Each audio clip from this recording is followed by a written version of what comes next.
You ruined everything with that one comment at breakfast, Olivia. Rachel was right there trying to keep things professional, and you just had to open your mouth and make me look like I can't even manage my own family. This image we've built is the only thing keeping us afloat. Rachel understands that. She knows how much work it takes to look successful in front of people who matter. You clearly don't. Every time you speak up like that, it undoes months of careful planning. Rachel and I have been holding this together, and you're the one person who keeps jeopardizing it. If you can't support what we're trying to create here, maybe you should just stay quiet during these visits. Let the people who actually care about our standing handle it. Rachel gets it. She sees the bigger picture. Sometimes I wonder why I even bother explaining any of this to you. Hi, my name is Olivia Bennett. I am 33 years old. I stood frozen in the narrow hallway of the rented historic home in Georgia, one hand still on the old brass doorknob. The thin walls carried every word straight to me. My husband Michael was in the bedroom, his voice low but sharp, talking to someone on the phone. I knew it was Rachel Ellis, his co-worker from the Atlanta office, who had just happened to be passing through town and joined our surprise family visit. The breakfast dispute had exploded 2 hours earlier. My parents and my sister had shown up unannounced the night before, turning our quiet weekend into a full group gathering. At the long oak table, Rachel had casually mentioned a client meeting that had fallen through. She had glanced at me and said in that soft, concerned tone that my suggestion about changing the proposal might have come across as a little too direct.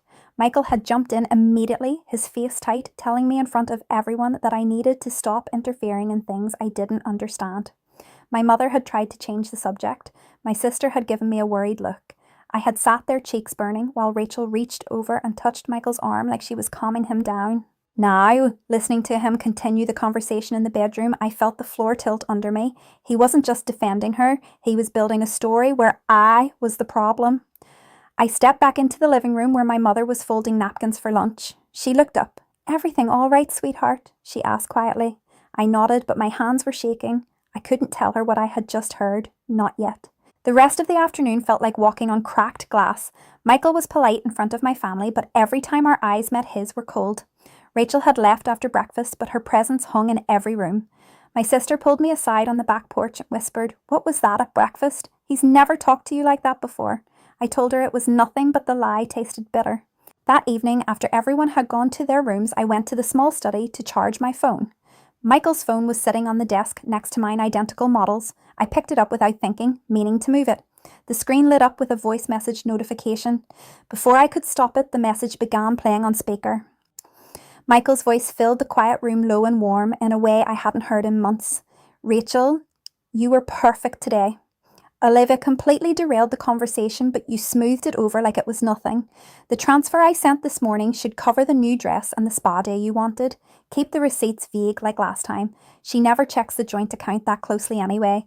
We're so close to making this image stick. Just a little longer and everything will be exactly how it needs to be." The message ended. The room was silent except for the old grandfather clock ticking in the corner. I stood there, phone still in my hand, as the pieces clicked into place with a sickening snap. The consulting fees I had seen on old statements, the sudden interest in expensive clothes and weekend trips, the way Rachel always appeared exactly when Michael needed backup. They weren't just colleagues, they were coordinating, using our shared money to keep up appearances while I was being painted as the unstable one. I didn't confront him that night. I lay in bed beside him, staring at the ceiling, listening to his even breathing. My mind raced through every family dinner, every vacation photo, every time he had asked me to just trust him about money. The surprise visit from my parents had been meant to be a happy reset. Instead, it had become the stage where everything cracked open. The next morning, I woke early and went back to the study. In the bottom drawer of the old desk, I found a folder of forgotten bank records from the last year. Transfers to Rachel's account labelled as business expenses, but the dates lined up with weekends she and Michael had both been working late. The amounts were small enough to hide, but steady, enough to buy the image he obsessed over. I was still holding the folder when I heard footsteps on the gravel driveway outside. Mrs. Harper, the neighbour from the next historic home down the road, was walking up with a basket of fresh peaches. She knocked lightly on the screen door. When I opened it, she smiled, then her expression shifted. "I hope I'm not intruding," she said. "I heard raised voices yesterday morning when I was out walking the dog. Sounded like quite a disagreement. And I saw that young woman, Rachel, I think her name was, leave in a hurry right after." She looked upset, or maybe triumphant, hard to tell from a distance. She handed me the peaches and left. I stood in the doorway, the folder still in my other hand, as the first real wave of clarity hit me. The neighbour had seen something, she had heard something, and she had no reason to lie. Inside, my husband was already at the breakfast table with my parents laughing too loudly about some work story. My sister caught my eye and raised an eyebrow. I gave her the smallest shake of my head. Not yet. But the ground under our perfect family image had already started to shift. I carried the basket of peaches into the kitchen, the folder of bank records still tucked under my arm like something radioactive. My hands felt unsteady, but I forced them to move normally as I set the fruit on the counter. Through the open doorway, I could hear my husband laughing too loudly at something my father had said. The sound grated against every nerve I had left. Lunch was already on the table when I walked in. My mother had made her usual chicken salad, the kind she always brought on visits because she thought it was safe. My sister was pouring iced tea. My husband sat at the head of the table, like nothing had happened, scrolling on his phone between bites. He looked up when I sat down and gave me that tight smile he used when he wanted everyone to think we were fine. "You were gone a while," he said. The words sounded casual, but the edge underneath was sharp.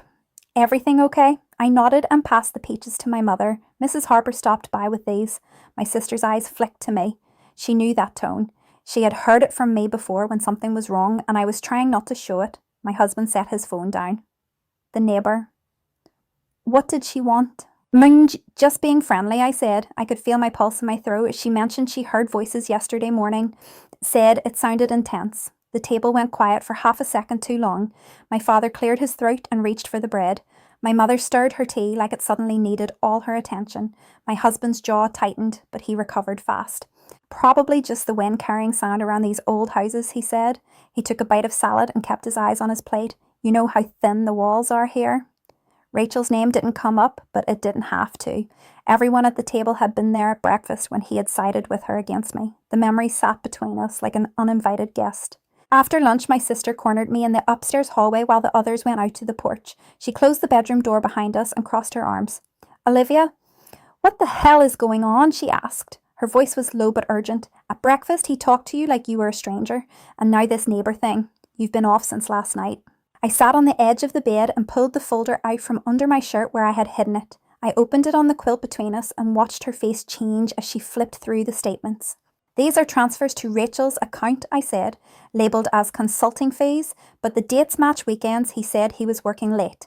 And last night his phone played a voice message by accident. He was thanking her for handling me at breakfast, said the money was worth it to keep up appearances. My sister sat down, hard. She read one page twice before she looked up. "I knew something felt off the last few times I visited," she said. "He's been different, more obsessed with how things look on social media, who sees what, and Rachel always seems to be around when something important is happening." I thought I was imagining it. "You weren't," I told her. The words came out steadier than I felt. "I've been paying for the image he wants. Literally. And he's been letting her spend it while telling everyone I'm the one causing problems." She reached over and squeezed my hand once hard. "What are you going to do?" Before I could answer, my husband's voice carried up the stairs. He was calling my name like everything was normal, like we were still the same couple who had rented this house for a quiet weekend that my parents had turned into a surprise gathering. I closed the folder and slid it back under the mattress. "I don't know yet," I said, "but I'm not going to keep pretending I don't see it." Downstairs, the afternoon had turned into one of those forced family activities my husband loved for the photos. He suggested we all walk into town for ice cream, something wholesome for my parents to remember. My sister gave me a look but went along. I went too because refusing would have started another scene. The walk was only 10 minutes, but every step felt like it took forever. My husband walked ahead with my father talking about some work project in that bright performative voice he used when he wanted to sound successful. My mother and sister stayed beside me. Mrs. Harper's house was on the way. She was out front watering flowers and waved when she saw us. Her eyes lingered on my husband a second longer than necessary. When we reached the little ice cream shop, my husband held the door for everyone except me. It was small petty, but it landed exactly where he wanted it to. Inside, while we waited in line, he pulled out his phone again and smiled at a message. I didn't have to guess who it was from. We sat at a corner table with our cones. My father was telling a story about their drive down when my husband's phone rang. He glanced at the screen, said work, and stepped outside to take it. Through the window, I watched him place one hand in his pocket, the other gesturing like he was closing a deal. When he came back in, he was grinning. Rachel just closed that client we almost lost, he announced to the table. She wanted me to know right away. Said the approach we discussed last week worked perfectly. He looked at me when he said it. The dig was quiet but deliberate. My mother shifted in her seat. My sister's spoon stopped halfway to her mouth. My father kept eating his cone like he hadn't noticed the temperature drop. I set my own cone down. The chocolate was already melting over my fingers, but I didn't care. That's interesting, I said. My voice came out clear. Because I thought that client backed out after breakfast yesterday when someone suggested changing the entire proposal at the last minute. The table went still. My husband's smile froze. For a second, the only sound was the old ceiling fan turning above us. My sister set her spoon down with a small clink. My mother reached for a napkin she didn't need. My father looked between us like he was watching a tennis match he hadn't signed up for. My husband leaned forward, elbows on the table, voice low and tight. Not here, Olivia. Then where I asked. I didn't raise my voice. I didn't have to. Because every time I try to talk about it, you tell me I'm imagining things or making scenes. Rachel gets the benefit of the doubt. I get told to stay quiet so the image stays perfect. He pushed his chair back. The legs scraped loud against the old tile floor. We're not doing this in front of your family. My sister spoke before I could. Maybe we should, because from where I'm sitting, it looks like you're the one making scenes and blaming her for them. The words hung there. My husband stared at her, then at me. For the first time since the voice message, something like uncertainty crossed his face. It didn't last long. He stood up, dropped a 20 on the table and walked out without another word. Night, Mum. I stayed seated. My hands were sticky with melted ice cream. My mother reached over and handed me a napkin without saying anything. My father cleared his throat again, the same sound he made when he didn't know how to fix something.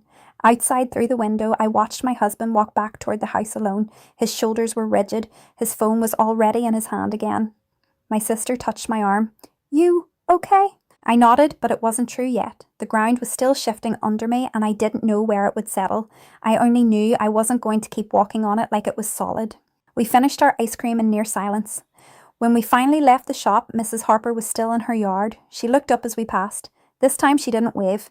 She just watched us with an expression I couldn't quite read, concern maybe, or recognition, like she had seen this kind of crack in a marriage before and knew exactly how fast it could spread. Back at the house, the air felt heavier. My husband had gone upstairs. My parents retreated to their room with quiet murmurs. My sister stayed with me in the living room, both of us pretending to look at our phones while the old floorboards creaked above us.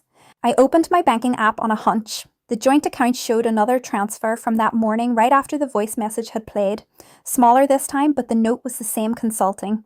I screenshotted it and sent it to my sister without a word. She looked at her phone, then at me, and nodded once.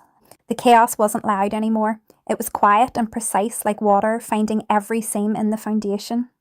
I could feel it working its way through the story my husband had spent years building, the successful couple, the perfect image, the loyal colleague who was really something else.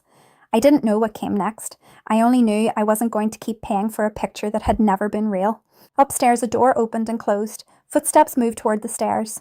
My husband was coming back down. I closed the banking app and set my phone face down on the coffee table. Whatever happened in the next few minutes, I was done pretending I didn't know exactly what I was looking at. Footsteps creaked on the old stairs. My husband appeared in the doorway, his face set in that careful, reasonable expression he used when he wanted to win an argument without raising his voice. He looked at me, then at my sister, then at the phone face down on the coffee table like he already knew what was on it. We need to talk, he said. His tone was calm, but the muscle in his jaw was tight. Alone. My sister didn't move. I think we're past alone. He ignored her and kept his eyes on me. You went through my phone, you took bank statements, you're turning a work relationship into some kind of conspiracy because you're insecure about Rachel. This is exactly the kind of scene I've been trying to avoid all weekend. The words landed like small, precise cuts. I stood up slowly. My legs felt steady, even though my stomach was in knots. I didn't go through your phone, I said. It played the message on its own when I picked it up to move it. And the bank records were in the desk drawer where you left them. You can call it insecurity if it makes you feel better, but we both know what that message said. I picked up my phone, unlocked it, and played the voice message again. This time I let it run loud enough for the room to hear. Michael's warm, grateful voice filled the space between us, talking about transfers and appearances and how I had derailed things. When it ended, the silence felt heavier than before. My sister's face had gone pale. My mother appeared at the top of the stairs, drawn by the sound. My father followed a moment later. None of them spoke at first. My husband's expression shifted from controlled to something colder. You're really doing this in front of them, dragging our private business out so your family can judge me? Rachel has been nothing but professional. She's helped close deals that keep this family comfortable, and you're twisting one conversation into some betrayal because you can't handle that someone else is good at what they do. Professional doesn't usually involve joint account transfers labelled as consulting fees for dresses and spa days, I said. I held up the screenshot from that morning. This came through right after the message, same note as the others. You've been moving money for months, not for work, for her. My father stepped forward, his voice quiet but firm. Michael, is that true? Those transfers, they're from the account Olivia's parents helped set up after the wedding, the one meant for the house repairs and emergencies. My husband's eyes flicked to him, then back to me. The reasonable mask slipped another inch. You're all going to take her side without even asking what the money was actually for. Rachel needed help with a personal situation. I was being a friend. Olivia has never understood the pressure I'm under to keep us looking stable. She thinks providing the money is enough. It's not. Image matters. Reputation matters. Rachel gets that. The jab about providing the money hit exactly where he knew it would. For years, I had been the steady one with the better job and the family connections that opened doors. I had never thrown it in his face. Now, he was using it like a weapon. My sister spoke up, her voice shaking but clear. You don't get to rewrite this. We all heard the message. We can all see the statements. You're not the victim here because she finally stopped ignoring what was right in front of her. My mother came down the last few steps and stood beside my father. She looked at my husband like she was seeing someone new. Michael, we came here for a visit, not to watch you tear our daughter down in front of us. If there's an explanation, we'll listen.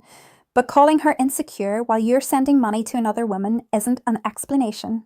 The room felt like it was tilting again, but this time the tilt was in my direction. My husband saw it too. His face flushed. He took a step toward me, then stopped when my sister moved closer to my side. You're all being dramatic, he said, but the words sounded weaker now. This is exactly why I didn't want to bring any of this up during the visit. Olivia makes everything about her feelings. Rachel and I have been trying to keep things professional while she spirals, and now you're all enabling it. I felt something settle in my chest. Not calm exactly, but clarity. The chaos of the last 24 hours had stripped away the last layer of pretending. I'm not spiraling, I said. I'm done covering for you. I'm done letting you use our money and our family's good name to maintain an image that was never real. And I'm done being told I should be grateful you let me provide it while you give someone else the credit and the cash. He stared at me for a long moment, then he laughed once short and bitter. You think walking away from this makes you strong? You'll lose everything that actually matters. The house, the accounts, the life we built. Rachel warned me you might do something like this if you ever found out. She said you'd rather burn it down than admit you can't keep up. The mention of Rachel warning him landed like another cut. I didn't react. I just looked at him and felt the last thread of whatever we had left snap. My phone buzzed on the table. It was a text from an unknown number. I picked it up without thinking. It was Mrs. Harper. I don't mean to intrude, but I saw your husband and that co-worker yesterday evening behind the old carriage house when I was walking the dog. They were arguing about money. She looked upset. He handed her an envelope.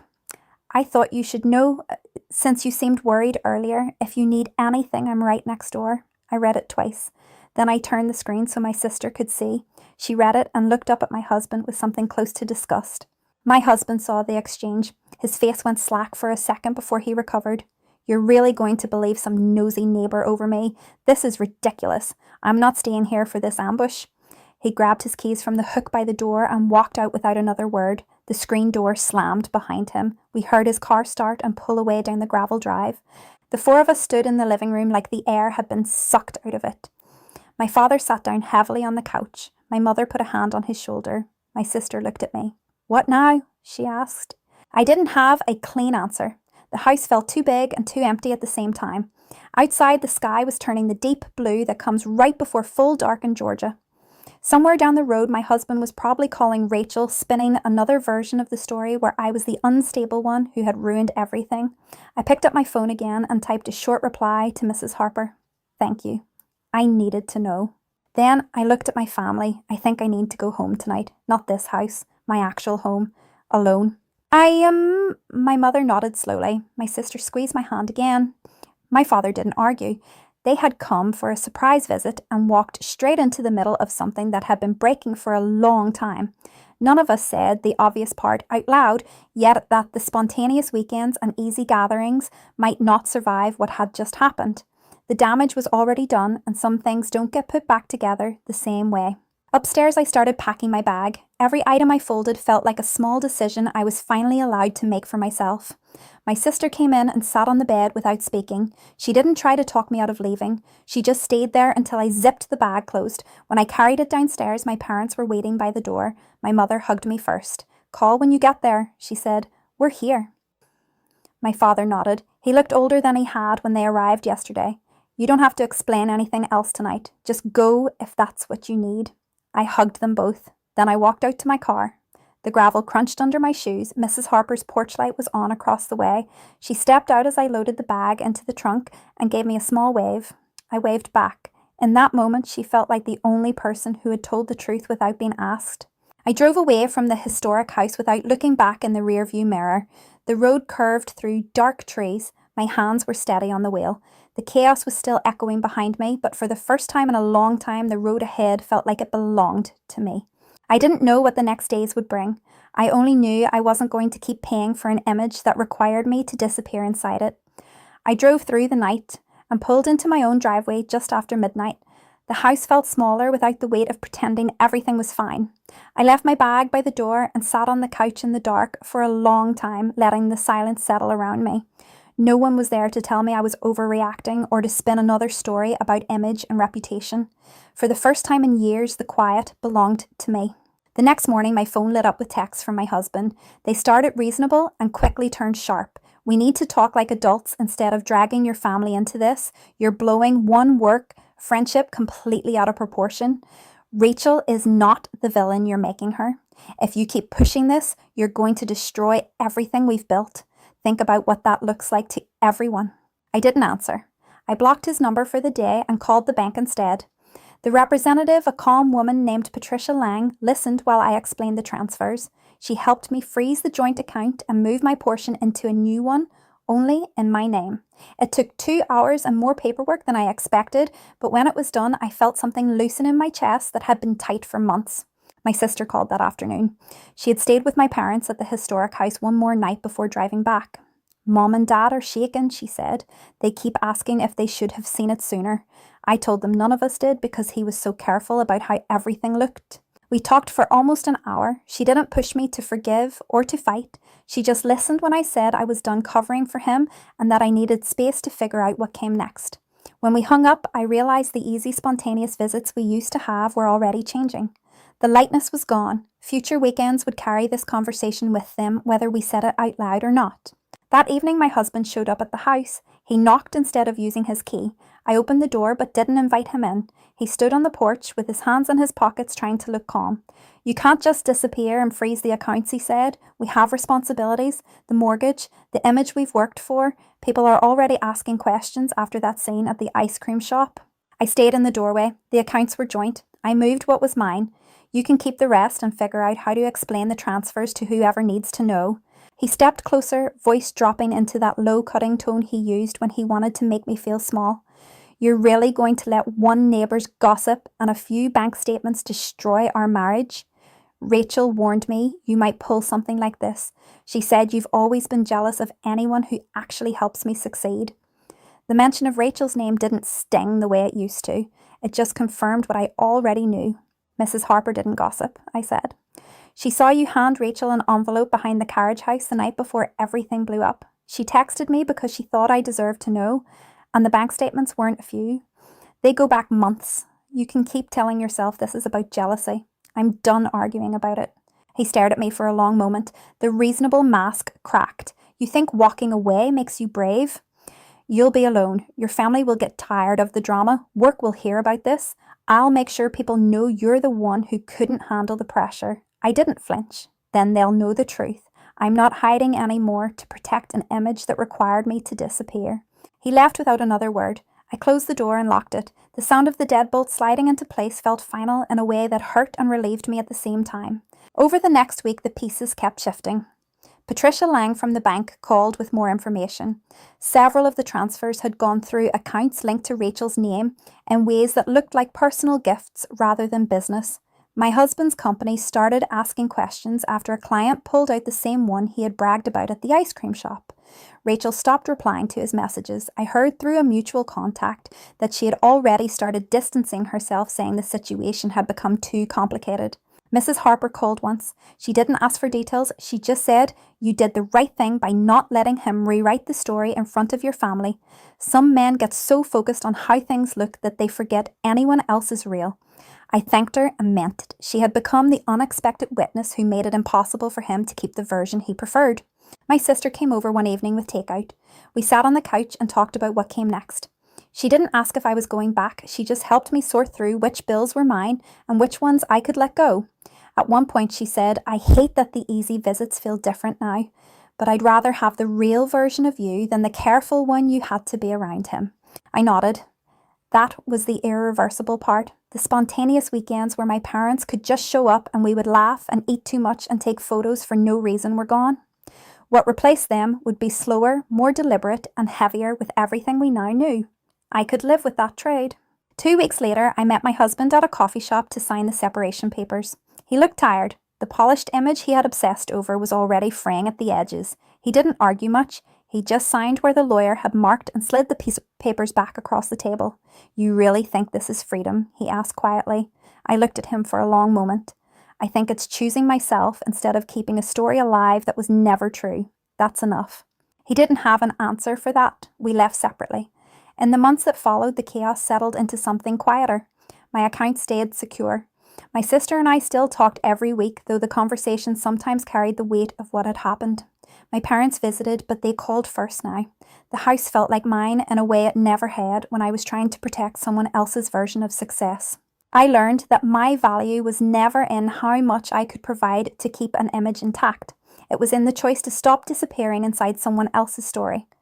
Choosing myself wasn't loud or dramatic. It was signing the papers, freezing the accounts, and driving away from a house that had stopped feeling like home. It was letting the spontaneous visits change because the truth mattered more than the picture. Some days I still felt the loss of the easy version of my family. The lightness we used to have didn't come back, but what I gained was the ability to look at my own life without translating it through someone else's needs. That trade was painful. It was also mine. Thank you for listening to my story. If you've ever had to choose between protecting an image and protecting yourself, I hope you know the second choice is the one that actually lasts. If this resonated with you, comment freedom. If you walked away from a story that required you to disappear, I read every comment.